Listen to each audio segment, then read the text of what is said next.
اعوذ باللہ من الشیطان الرجیم بسم اللہ الرحمن الرحیم ومن یطع اللہ والرسول، اور جو شخص اطاعت کرے گا اللہ کی اور اس کے رسول کی، فاولئک، پس یہی وہ لوگ ہیں کہ مع الذین، جو ان لوگوں کے ساتھ ہوں گے، انعم اللہ، جن پر علیہم، جن پر اللہ تعالی نے انعام کیا، اللہ کے انعام یافتہ لوگوں کی صفوں میں یہ شامل ہوں۔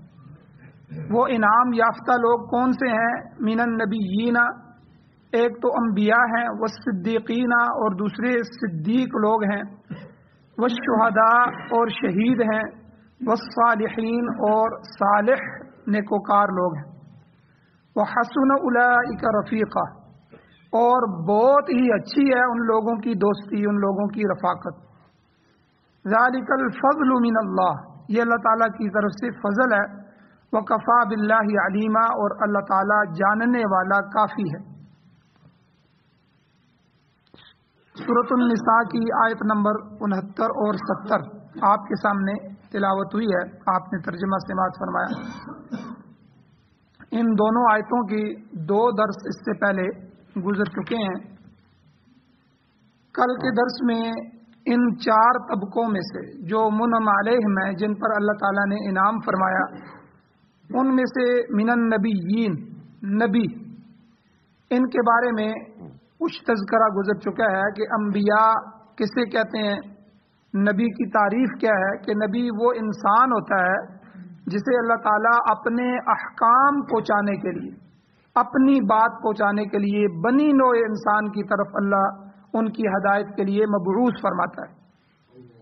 اور انسانوں کے علاوہ دوسری بات یہ بیان ہوئی تھی کہ نبوت کا منصب کسی دوسری مخلوق کو حاصل نہیں۔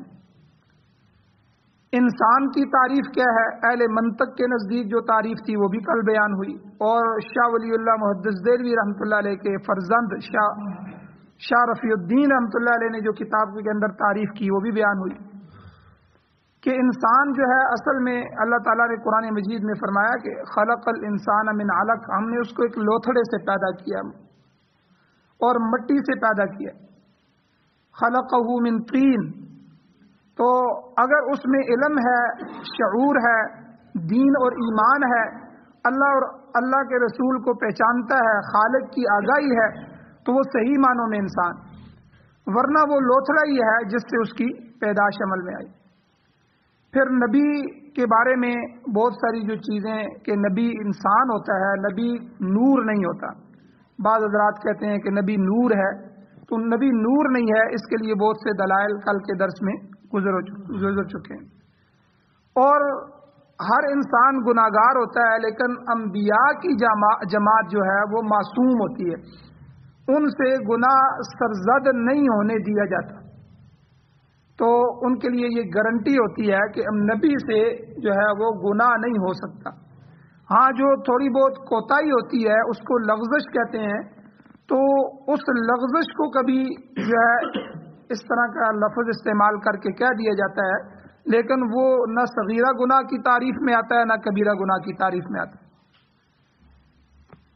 تو یہ تو نبی کے بارے میں ہو گیا کہ جو اللہ تعالیٰ اور اس کے رسول کی اطاعت کرتے ہیں، اللہ تعالیٰ ان کو نبیوں کی معیت نصیب فرمائیں گے۔ مع الذین، ان لوگوں کے ساتھ ان کی معیت میں ہوں گے جن پر اللہ نے انعام کیا۔ پہلا طبقہ نبیوں کا۔ دوسرا طبقہ من النبیین والصدیقین، صدیق۔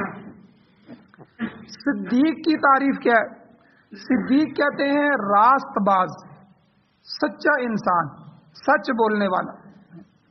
مسلم شریف کی، ترمذی اور دوسری جو احادیث کی کتابیں ہیں ان میں آتا ہے، حدیث آتی ہے، حضور علیہ السلام نے ارشاد فرمایا، لا یزال العبد یتحری الصدق حتی یکتب عند اللہ الصدیق، کہ مومن آدمی جو ہوتا ہے، ایمان والا، وہ اپنے قول میں، اپنے فعل میں، اپنے وعدے میں، غرضے کے ہر بات میں وہ سچائی کی کوشش کرتا رہتا ہے، ہر بات میں اپنے آپ کو سچا رکھتا ہے، وعدہ کرے تو وعدہ خلافی نہیں کرتا، اپنا کوئی اس کا کام ہو، فعل ہو، تو اس فعل میں بھی جھوٹا نہیں ہوتا، جو بول رہا ہو تو اپنے بولنے میں، اپنے قول میں بھی سچا ہوتا ہے۔ تو حضور نے کیا فرمایا، لا یزال العبد، ہمیشہ بندہ یتحری، وہ کوشش میں لگا رہتا ہے، تحری کرتا ہے صدق کا، سچائی کی، ہر معاملے میں سچ بولنے کی. حتیٰ یکتبا، اتنا سچ بولتا ہے، اتنا سچ بولتا ہے کہ یہاں تک کہ وہ لکھ دیا جاتا ہے عند اللہ، اللہ کے ہاں، الصدیق، اللہ اسے اپنے کاغذوں میں صدیق کا لقب دے دیتے. اور اسی طرح جھوٹے آدمی کے متعلق بھی حدیث میں حضور علیہ السلام نے فرمایا، لا یزال الرجل، ایک آدمی ہمیشہ یتحر الکذب، کوشش کرتا رہتا ہے جھوٹ میں، کاروبار میں جھوٹ، گھر میں جھوٹ، بچوں کے ساتھ جھوٹ، والدین کے ساتھ جھوٹ، معاشرے میں جھوٹ، ٹھیک ہے، ہر چیز میں جھوٹ ہی جھوٹ بولتا رہتا ہے. یتحر الکذب حتی یکتب عند اللہ الکذاب، اتنا جھوٹ بولتا ہے کہ یہاں تک کہ اللہ کے نزدیک وہ کذاب لکھ دیا جاتا ہے. تو بہرحال انبیاء علیہ الصلوۃ والسلام سب کے سب نبی بھی ہوتے ہیں اور صدیق بھی ہوتے ہیں. نبی کا قول، فعل، عمل، ٹھیک ہے، اور وعدہ، کوئی چیز بھی جھوٹی نہیں ہوتی. تو نبی ساتھ صدیق بھی ہوتے ہیں. تو جیسا کہ قرآن مجید میں کئی انبیاء کے متعلق اللہ تعالیٰ نے فرمایا، انہ کان صدیقا نبیہ، کہ وہ تو میرا سچا نبی ہے، صدیق نبی ہے. البتہ انبیاء کے علاوہ، ٹھیک ہے، نبی تو صرف مخصوص ہوتے ہیں، لیکن صدیق دیگر مومن لوگوں میں بھی ہوتے ہیں، ایمان والوں میں بھی صدیق ہوتے ہیں. تو مگر وہ انبیاء سے دوسرے درجے میں ہوتے ہیں. پہلا درجہ نبی کا ہے، دوسرا درجہ صدیق کا ہوتا ہے. ان میں مرد بھی ہوتے ہیں اور عورتیں بھی ہوتی ہیں. تو چونکہ نبوت جو ہے وہ صرف مردوں کو ملتی ہے، وہ عورتوں کے لیے نہیں ہے. لیکن صدیقیت جو ہے یہ مرد بھی ہو سکتا ہے، عورت بھی ہو سکتے ہیں. یہ نبیوں کا درجہ نہیں ہے، نبیوں سے کم درجہ ہے، اس لیے یہ فضیلت کا اعلیٰ مرتبہ ہے. اور صدیق جو ہوتا ہے وہ ظاہراً بھی اور باطناً بھی، یعنی اس کا ظاہر بھی، سامنے بھی، اور اندر باطن بھی کمال درجے کا اطاعت گزار ہوتا ہے. اپنے ظاہر سے بھی وہ اللہ والا نظر آئے گا، اندر سے بھی اللہ والا ہوگا. تو وہ اپنے قول، فعل اور عقیدے میں ہمیشہ سچا ہوتا ہے. یہ دوسرا ہو گیا صدیق. اور تیسرا شہید و شہداء، اللہ تعالیٰ اسے شہداء کے ساتھ درجہ دیں گے. جو اللہ اور رسول کی اطاعت کرے گا، جو قرآن و سنت سے فیصلے کرے گا، جو قرآن و سنت کی اتباع کرے گا. شہید کا معنی ہوتا ہے گواہ. کسی معاملے میں گواہی جو ہوتی ہے وہ عموماً مشاہدے کی بنا پر ہوتی ہے. مشاہدے سے شہید ہے، دیکھنے کی بنیاد پر کہ میں نے یہ بات دیکھی ہے، میں نے یہ بات سنی ہے، اس پر گواہی ہوتی ہے. کبھی کبھی جو گواہی ہوتی ہے وہ علم کی بنیاد پر بھی ہو سکتی ہے. اسلام میں قانون شہادت جو ہے یہ بڑا اہم قانون ہے گواہی کا. گواہی کے متعلق قرآن پاک میں متعدد مقامات پر آیا ہے، اقیم الشہادۃ للہ، یعنی اللہ کے لیے بلا کم و کاست، کم و پیش کرنے کے بغیر جو کچھ تم نے دیکھا ہے، جو کچھ سنا ہے، اس پر تم اللہ کے لیے گواہی دے دو. کیونکہ گواہی جب اللہ کے لیے گواہی نہیں دے گا تو بہت سارے معاملات خراب ہو جائیں گے. تو یہ ہمارے ہاں جو انگریزی عدالتیں ہیں نا، انگریز نے جو قانون شہادت ہے اس کو بالکل برباد کر کے رکھ دیا ہے. موجودہ جو قانون ہے اس کے تحت عدالتوں میں گواہی دی نہیں جاتی، بلکہ گواہی پڑھائی جاتی ہے. پولیس کی طرف سے اور وکیلوں کی طرف سے گواہوں کو اچھی طرح سکھاتے ہیں کہ تم نے یوں گواہی دینی ہے، اس طرح کہنا ہے، یہ لفظ جو ہم تمہیں سکھا رہے ہیں یہ لفظ کہنے ہیں، ورنہ کیس خراب ہو جائے گا. یہ یاد رکھیں، یہ گواہی نہیں ہے. یہ کیسی گواہی ہے؟ صحیح گواہی تو یہ ہے کہ اولاً گواہ مومن ہو، ایمان والا ہو، دوسرا شریف ہو، اور تیسرا عقل مند ہو، اس کے اندر عقل بھی ہو. فاسق، فاجر، گناہگار آدمی یا پاگل آدمی، ٹھیک ہے، وہ شہادت کے قابل قبول، اس کی گواہی قابل قبول نہیں ہوتی، وہ شہادت کے قابل نہیں ہوتا.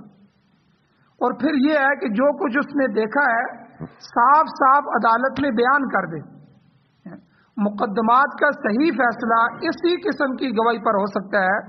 تو اگر انگریزی قانون شہادت کے مطابق کرائے کے گواہی دیتے رہے تو کبھی بھی فیصلہ درست نہیں ہوتا. ہم خود عدالتوں میں آنا جانا ہوتا ہے، ہر ایک کو پہلے گواہی لکھ کے دی جاتی ہے، پھر وہ گواہی اس کو سکھائی پڑھائی جاتی ہے، اس کے ذہن میں رٹائی جاتی ہے، آپ نے اس طرح گواہی دینی. تو یاد رکھیں یہ گواہی نہیں. تو بہرحال یہاں پر شہید سے مراد کیا ہے کہ نبی اور صدیق کے بعد تیسرے درجے کے وہ مؤمنین، وہ ایمان والے جو حق اور صداقت اور ایمان کی خاطر، اللہ کے دین کی خاطر اپنی جان کی بازی بھی لگا دیں. انہیں حقائق کا مشاہدہ ہوتا ہے، جو حقائق اللہ کی طرف سے ہوتے ہیں وہ اس کو دیکھ رہے ہوتے ہیں. تو اس لیے جو شہید ہوتا ہے وہ اپنی سب سے قیمتی چیز، دیکھیں ہمارے پاس بہت سی چیزیں ہیں، ہماری بیوی، بچے، گھر، مکان، دکان، تجارت، معاملات، کمپنیاں، فیکٹریاں، یہ سب انسان کو بڑی عزیز ہوتی ہیں. لیکن ان سب میں سے جو سب سے زیادہ اس کو پسند ہوتا ہے وہ اس کی جان ہوتی ہے. اپنی جان وہ نہیں دیتا، موت کو قبول نہیں کرتا. فیکٹری جا رہی ہے تو جائے، پھر بن جائے گی، اولاد پھر پیدا ہو جائے گی، بیویاں اور آ جائیں گی، ٹھیک ہے، پیسہ جا رہا ہے تو پیسہ پھر مل جائے گا. جان بچاتا ہے، جان انسان کو سب سے زیادہ عزیز ہوتی ہے. تو شہید جو ہوتا ہے وہ اللہ کے اتنے قربتوں میں چلا جاتا ہے کہ وہ اپنی سب سے عزیز ترین متاع، سب سے اپنی پسندیدہ ترین چیز جان کی قربانی سے بھی دریغ نہیں کرتا، اللہ کے راستے میں اس جان کو بھی پیش کر دیتا ہے. تو ان میں شہداء میں صدیقین جیسی علمی قوت تو نہیں ہوتی، مگر ان کی جو عملی قوت ہوتی ہے وہ کامل درجے کی ہوتی ہے. تو جو کہ انبیاء کی قوت عملیہ کا عکس ہوتی ہے. انبیاء میں علم بھی سب سے زیادہ ہوتا ہے، عمل بھی سب سے زیادہ ہوتا ہے. صدیق کے اندر علمی قوت انبیاء کی زیادہ ہوتی ہے، شہید کے اندر عملی قوت انبیاء کی زیادہ ہوتی ہے، عکس ہوتا ہے. تو یہ تیسرے درجے کے منعم علیہ ہیں جن پر اللہ تعالیٰ نے انعام کیا شہید. چوتھا درجہ کن کا ہے؟ صالحین کا. اللہ نے جو یہاں ذکر کیا انعام یافتہ لوگوں کی جو چوتھا گروہ ہے وہ صالحین کا ہے. یہ صلاحیت اور نیکی کے حامل لوگ ہوتے ہیں، اللہ اور اس کے رسول کی اتباع میں یہ فنا ہو جاتے ہیں، یہ کامل ہوتے ہیں. انہیں نہ تو شہیدوں جیسا مشاہدہ حاصل ہوتا ہے، نہ صدیقوں جیسا کمال علم ہوتا ہے. تو لیکن یہ دوسروں سے بات سن کر یقین قلب کے ساتھ اس پر عمل پیرا ہو جاتے ہیں. کسی عالم سے بات سنی، مسئلہ سنا، بس اس پر عمل کرنا ہے. ان کا ذہن شک اور تردد سے پاک ہوتا ہے اور عمر بھر جو ہے کمال درجے کی نیکی پر عمل پیرا رہتے ہیں. یہ صالحین کا گروہ ہے جو چوتھے درجے پہ آتا ہے.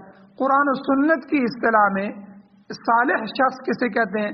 وہ شخص جو حقوق اللہ اور حقوق العباد دونوں ادا کرے. حقوق سے روگردانی کرنے والا آدمی، اللہ کے حق میں ڈنڈی مارنے والا، بندوں کے حق میں ڈنڈی مارنے والا، یہ صالح نہیں ہو سکتا.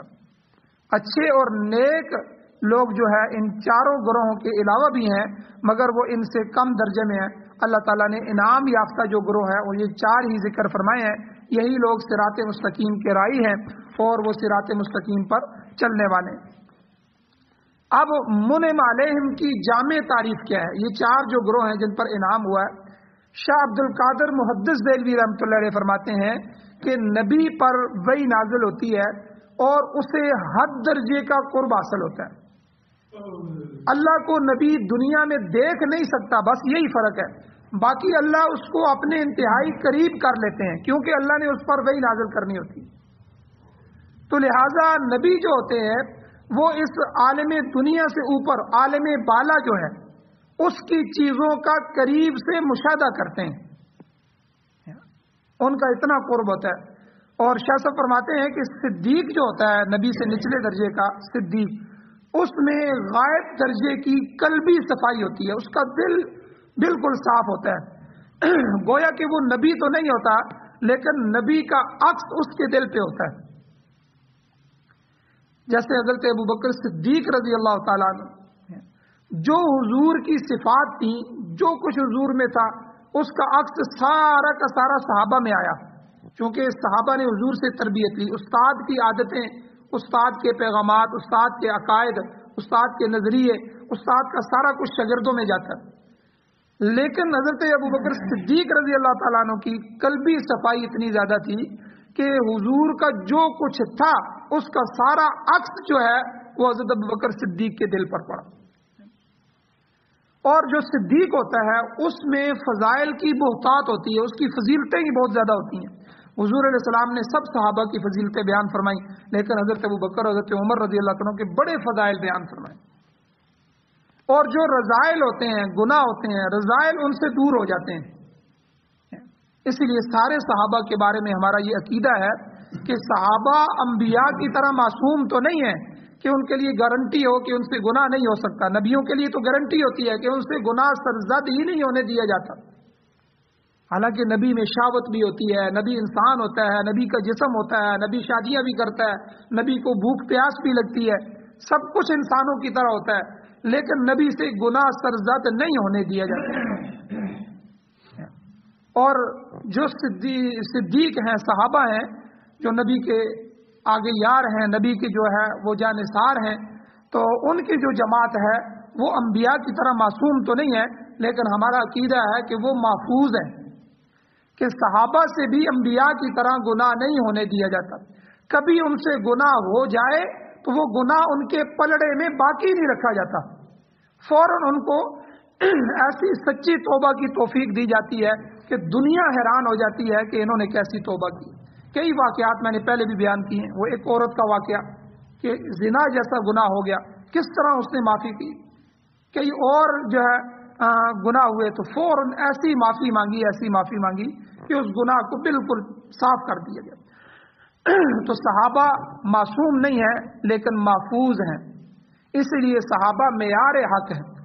اللہ تعالیٰ نے قرآن مجید میں فرمایا ایمان لو اس طرح آمنو کما آمن الناس، جیسے یہ لوگ ایمان لائیں، یعنی اللہ نے ان کے ایمان کو ہمارے لیے معیار بنا کے پیش کیا۔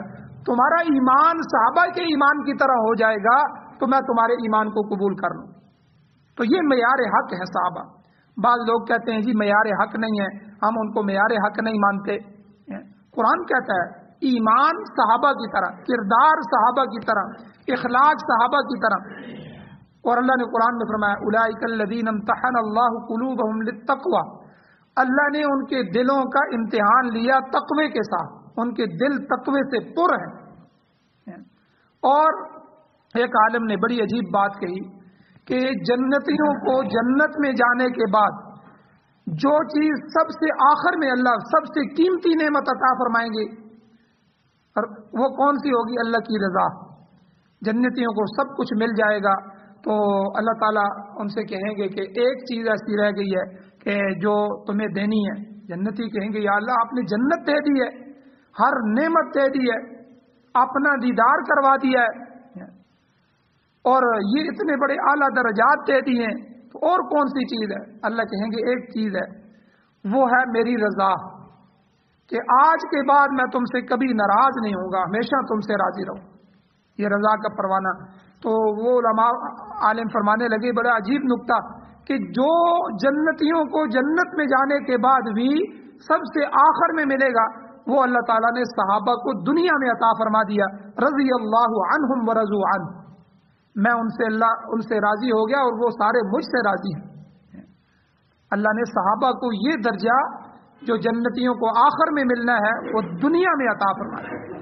تو صحابہ کی یہ شان ہے۔ تو بہرحال صدیق جو ہوتا ہے، جو صدیق اس کی فضائل بہت زیادہ ہوتے ہیں اور رذائل اس سے دور ہوتے ہیں۔ تو نبی پر جو وحی نازل ہوتی ہے، صدیق شہادت قلبی سے اس کی تصدیق کرتا ہے، اس کے دل کی جو شہادت ہوتی ہے وہ اس کی گواہی دیتی ہے، اس کے لیے اسے کسی دلیل کی ضرورت نہیں ہوتی۔ جیسا کہ حضرت ابوبکر صدیق رضی اللہ عنہ کے کئی واقعات مشہور ہیں، میں ایک واقعہ آپ کو سناتا ہوں۔ ایک دفعہ حضور جب معراج میں گئے تو معراج سے جب واپس آ گئے اور صبح مشرکین مکہ میں حضور نے بیان کیا کہ لوگوں میں اس طرح اللہ تعالیٰ مجھے معراج میں لے گئے، جنت کی سیریں ہوئیں، جہنم کے بہت سے درجات میں نے دیکھے، اور اللہ تعالیٰ سے ملاقات ہوئی، اور یہ کچھ ہوا، اور یہ میں تحفے لے کے آیا ہوں نماز کا۔ یہ پورے معراج کا واقعہ حضور نے بیان فرمایا۔